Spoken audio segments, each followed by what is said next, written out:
Welcome to the Table Podcast, where we discuss issues of God and culture, brought to you by Dallas Theological Seminary.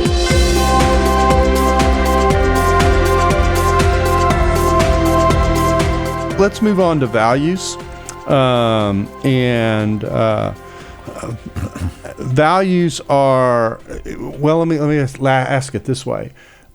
Are values distinctives only, or is there more to values than distinctives? There's more to value than distinctives. Okay.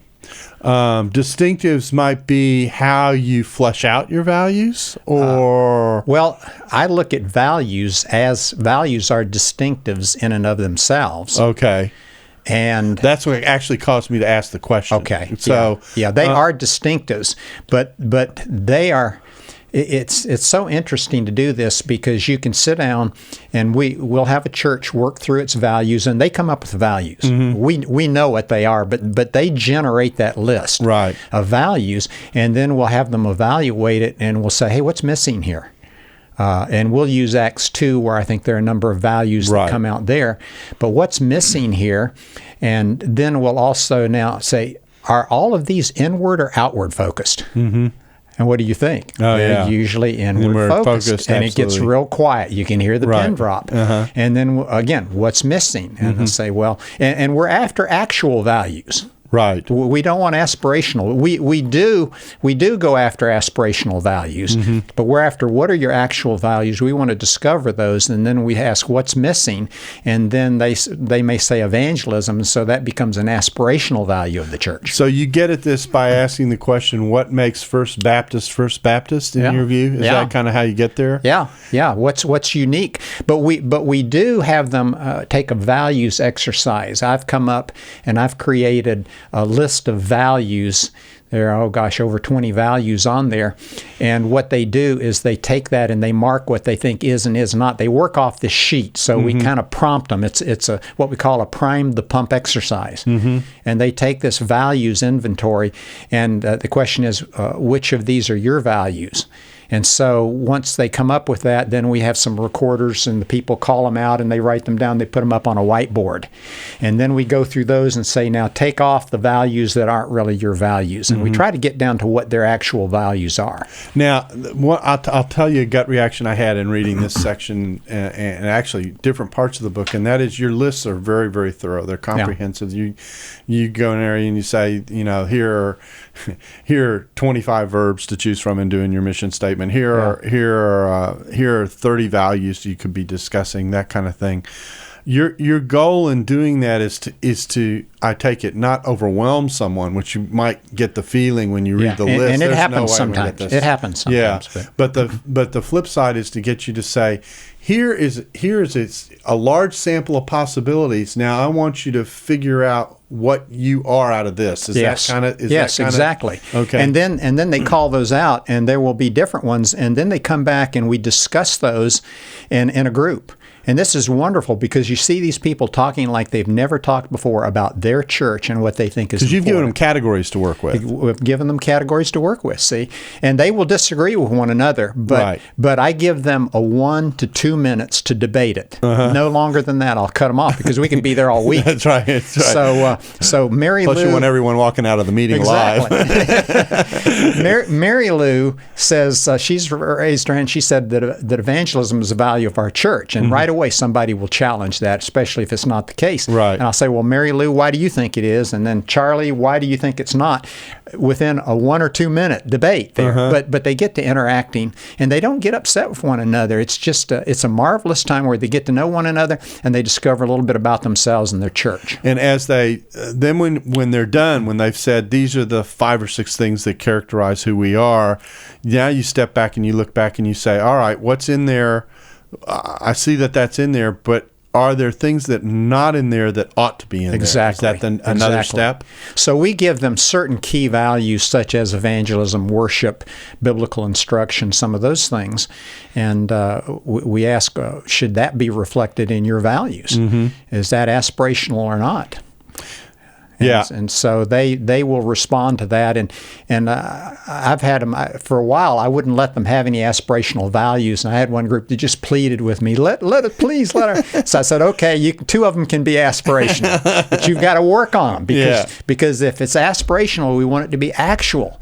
So and that's where some of the strategy focuses on where they're typically weak, which would be, in most of them, evangelism and ministry. So in one sense, the question might be, who are you? That's an assessment of where you actually are, and what is it that you would like to be? Yes. Should be. Fair enough. And then the question becomes, all right, now how do we get from A to B? Exactly, and that's where the strategy kicks in. Okay. And we've found in working with these churches over and over that when they do a ministry analysis, when they evaluate themselves, they come up short on evangelism and ministry or service. And so we pick up on that, and our evangelism is community outreach. And then our service is mobilization, and we go through that with them. This is how you share the faith, and this is how you get involved in the ministry of your church. Now, I know that Acts 2:41-47 is a very important passage in thinking through this. That what you are asking people to do is to think through how much biblical instruction do they have, how much prayer do they have, how much community do they have, how much outreach do they have. Now you're making me nervous because your book on Acts. Yeah, you're a Acts scholar. That's okay. Okay. Because this is the practical application of it. So you're in good shape. Okay.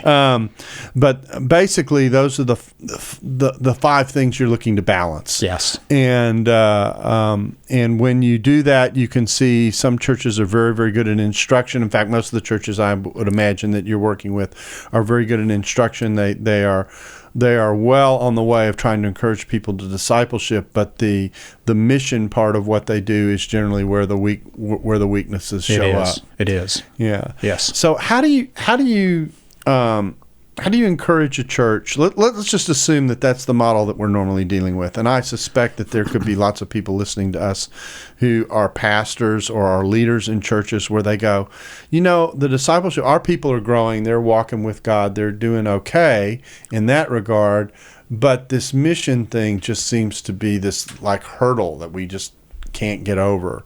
You mean the mission of the church? Evangelism in particular. Oh, evangelism. Yeah, let's talk evangelism in particular. The outreach part of it. Yeah.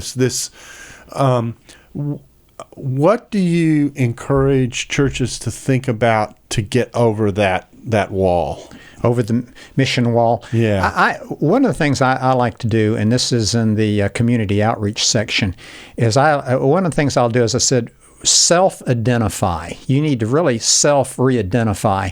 And in most of our churches, we call you members. And that really doesn't do a lot. So you're a member, so what? Why don't we self-identify and call ourselves missionaries?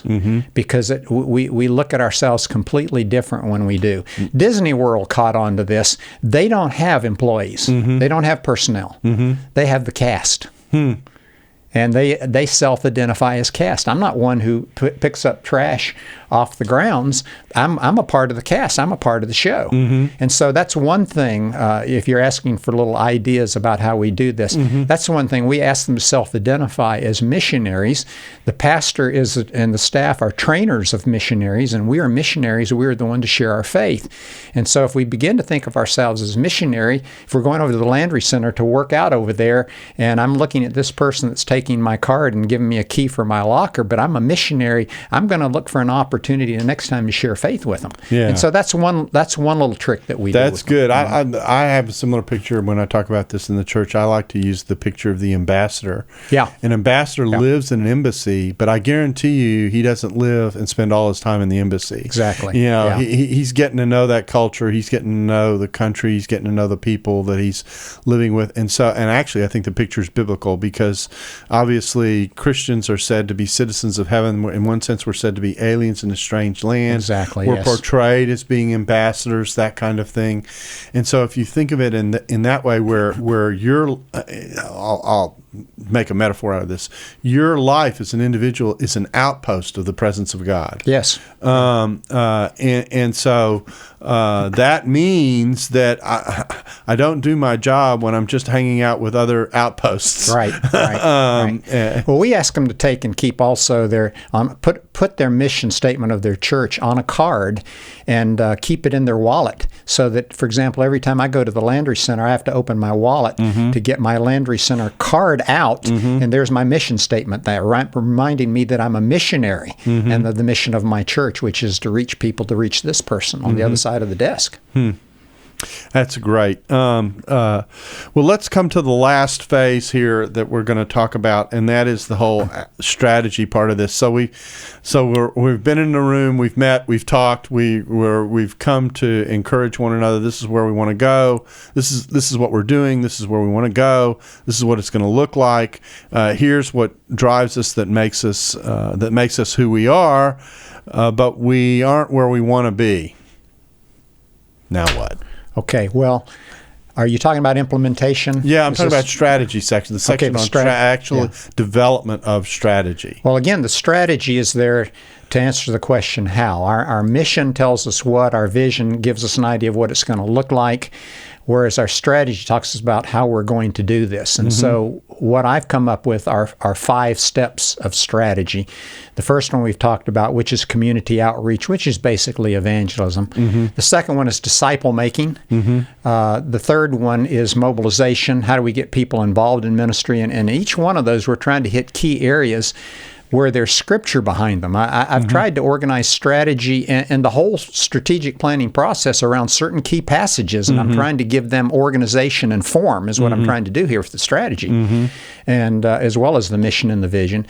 But then we have the mobilization, as I mentioned, and we follow that up with, we look at their facilities and their location. Okay. And we talk about, are you strategically located to reach people in your community?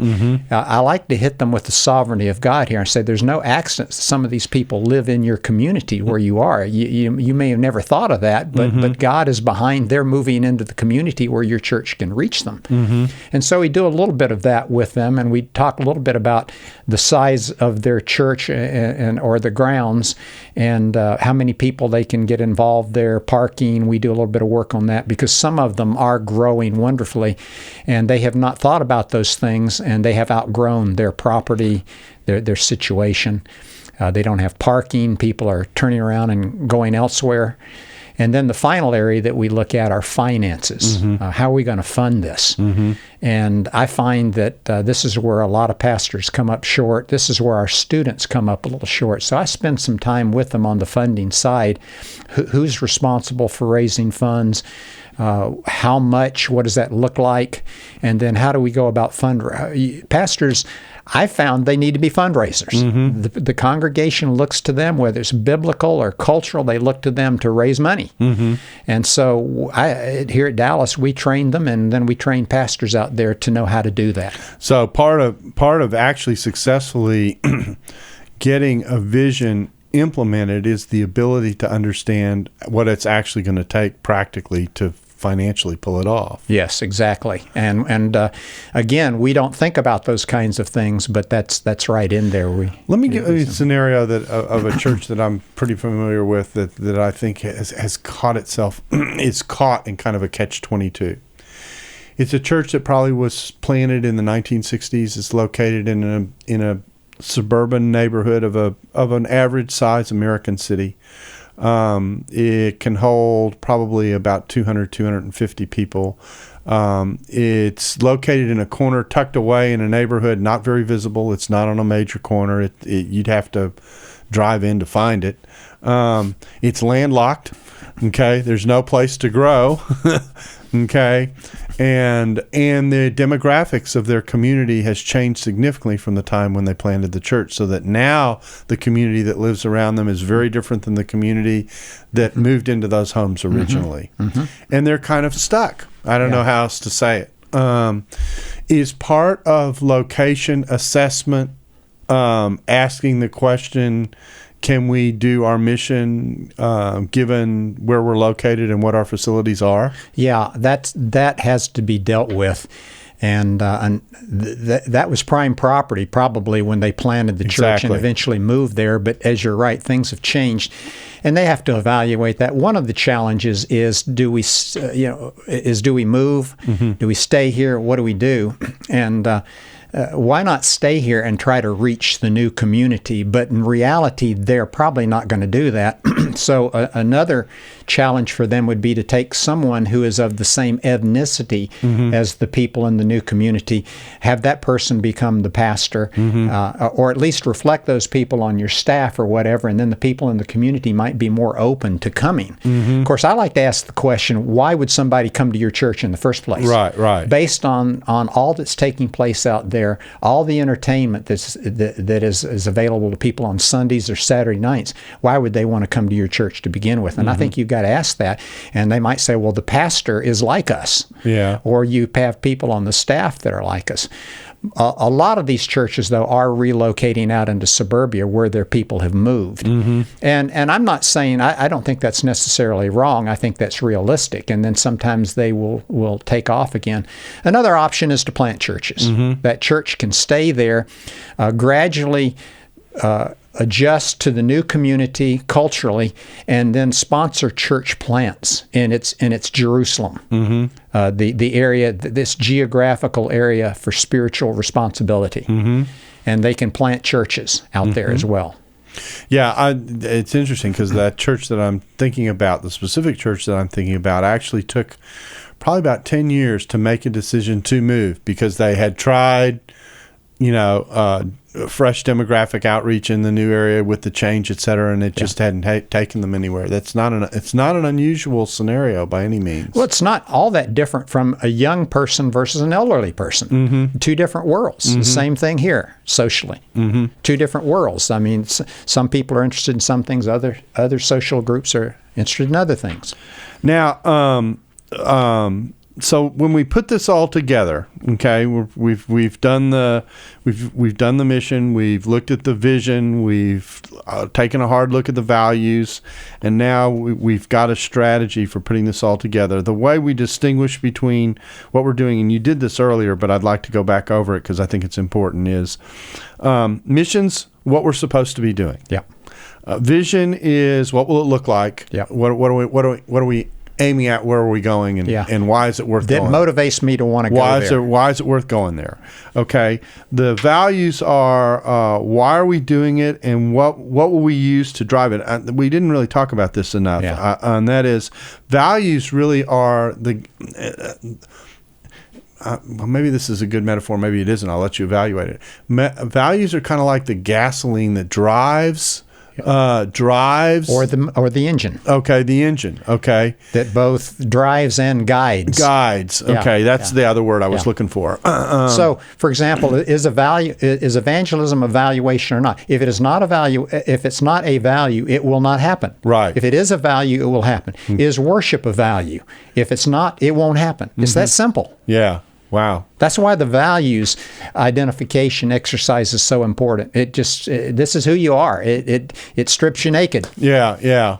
And it's more than this is what I'm comfortable with or this is what I like. It's actually asking the question, what should we value? Exactly. Yeah.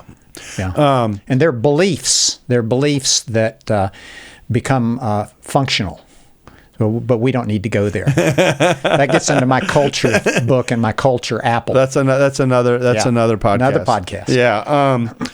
So then when we come to strategy, we're actually asking, all right, now this is how we're going to do this. This is how we're going to pay for it. These are the kinds of. It might be that our facilities are such that they don't make certain things that we want to do possible. Exactly. Yeah. It may not be room, or it may be there. I've worked with a number of churches where they've had large facilities, invested a lot at one time in their facilities, and now that they're smaller and older, they can't afford those facilities anymore. They can't keep them up. And so people come and they figure, boy, is this what they think of their church? They're going to let it fall apart, basically. The front door doesn't work, or the bathrooms don't work, that kind of thing. Yeah. Now, here's another thing that I appreciated in the book, and it doesn't fit entirely these 4 topics, but I thought it was worth talking about, and that is, you have something in here called the Seek Matrix. What exactly is that, and why is it important? Well, the matrix, if I'm trying to remember what I said. I think it's in 4 blocks. It's in 4. Oh, that's where we categorize people. Yeah. Not been over that in a long time, Okay. but are they seekers? We like to look at the church and see which one they would fit into. And so we have our Willow Creeks and our Saddlebacks that will fit into that, and they are a seeker-type church.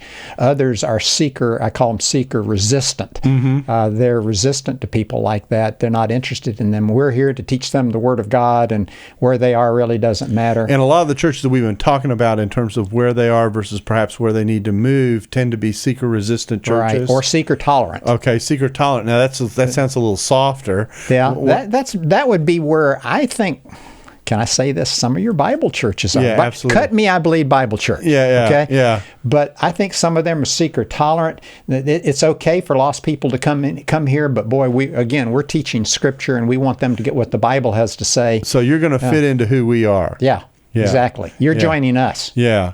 We're not joining you. You're joining us. Right. Now, some people might sit back and say, well, it's a church, of course. These are believers. So the part of the mentality that you're dealing with is dealing with what the church does for its members, but the equipping them for the mission of the church is a different deal. It is. But some people have mixed those two so tightly together that they don't see the distinction between the two. That's true. Yes. So part of what you're trying to do is to get them to appreciate, yes, when they come to church, they're there to be instructed and to worship and to be encouraged and to be nurtured. All those things are something a church is supposed to do. But if you ask why the church exists, the church doesn't exist just to do that. Right. Yeah. Yeah. See, the mission for some people is take care of me. I'm up in the years now. I'm not as spry as I used to be. The mission of our church is take care of me. And we're saying, well, not really. We want to take care of you, but the mission is much broader than that. Yeah, this, in fact, gets into a core thing that I think churches have to wrestle with in relationship to their members or their missionaries, whatever you're going to call them, their attendees in one way or another, and that is, how do people assess what the church is and what they give to the church? It's one thing to go to church and say, I like the worship, I like what the way the pastor preaches, etc. All that is about how the church ministers to them as an individual. Yeah. Church has got to do some of that. There's no doubt about it. But if that's primarily how a person evaluates their church community, then the church is already on the road to being insular. Oh, yeah, you've got that nailed down exactly. Take care of me. Here I am. Take care of me. What are you going to do for me? It's this typical thing that we see out here in the world, and that is, it's me. The church is treated as a consumer would treat a product. Exactly. Yeah, okay. Yeah. And so rather than what can I do for the church? Exactly. That's where I'm going. What can the church do for me? That's right. So the person sits down. They either like or don't like the worship because they don't or like or don't like the music. This is convicting because I travel a long way to go to church. Right. And I probably passed 200 or 300 churches on my way to my church. Yeah. And we were talking about this the other day in class, and I was convicted, and they were too. And so why are you doing that? Well, this church meets my needs. Right. Right. Oh, it does? Well, you ever thought about meeting the church's needs? Yeah. Yeah. And so that's actually one of the major switches that need to flip oftentimes in strategic planning is getting your congregation, the person who's sitting there, many of whom are sitting there and saying, how's the church meeting my needs? And that actually, a church that is turned completely inward is often operating on that basis. Exactly, yes. Even though the needs might be very biblically defined and might involve very biblical things, it doesn't involve the entirety of the biblical vision. Yeah. And so you flip that switch, and now the question becomes, rather than it's the old John Kennedy quote. What is it? Ask not what you do for your country, but what your country can do for you. No. You reversed it. Yeah. But that's the way some people think about it. Yeah. And so, but the point is, ask what I can do for my church. What is it that I can do that helps the church accomplish what we are here to do and be? Mission. That's right.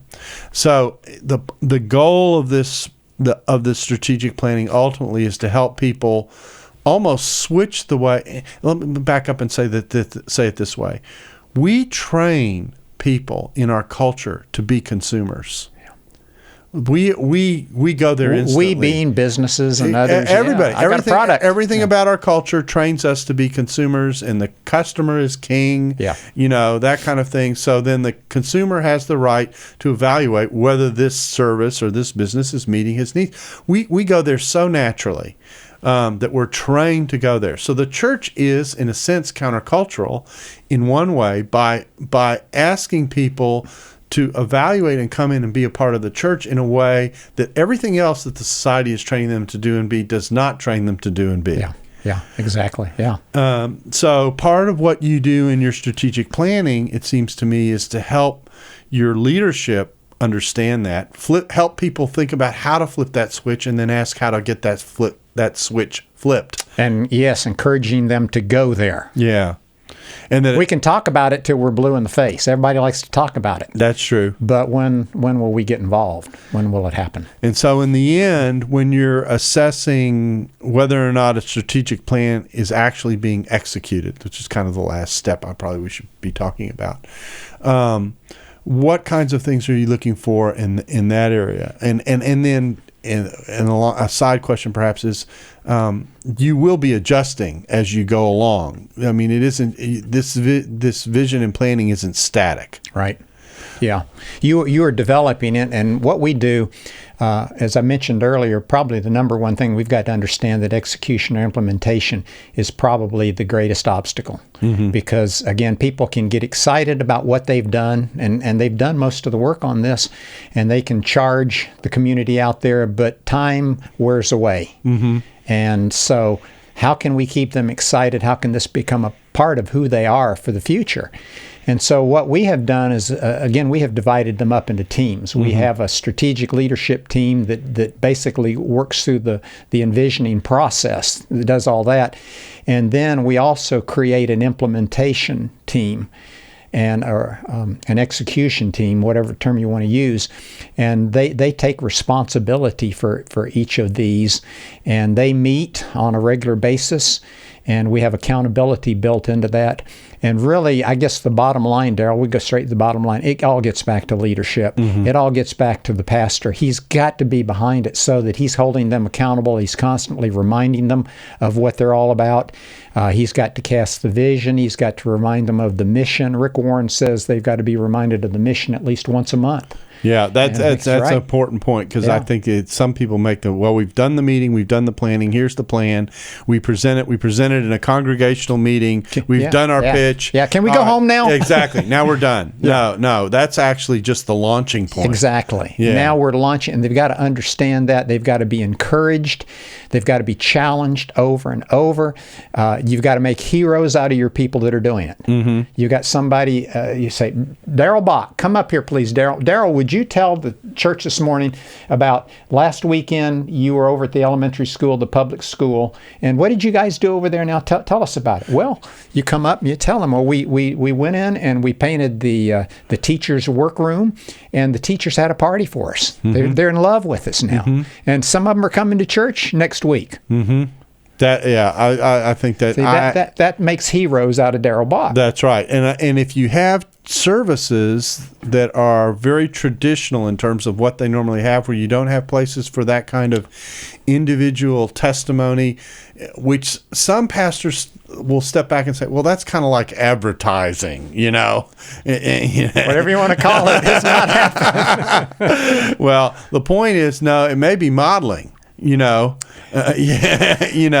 So how you frame it will determine how you value it. Yeah, exactly. And you're hoping that some of these people look around and say, well, gosh, other people are involved in this and they're involved in that. Maybe I should be involved. That's right. That's where you're hoping to go. We're hoping that enough people start getting involved, and we celebrate that, and we'll have times of celebration. Mm-hmm.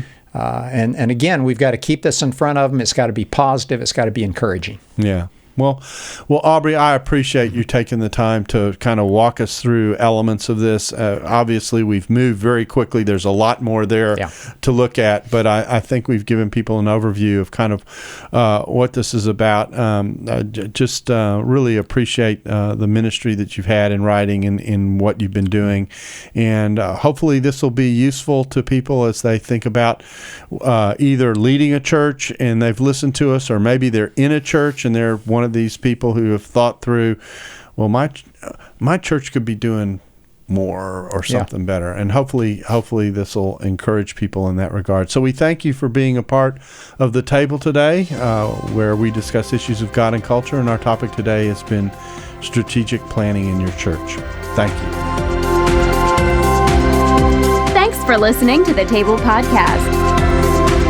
Dallas Theological Seminary. Teach truth, love well.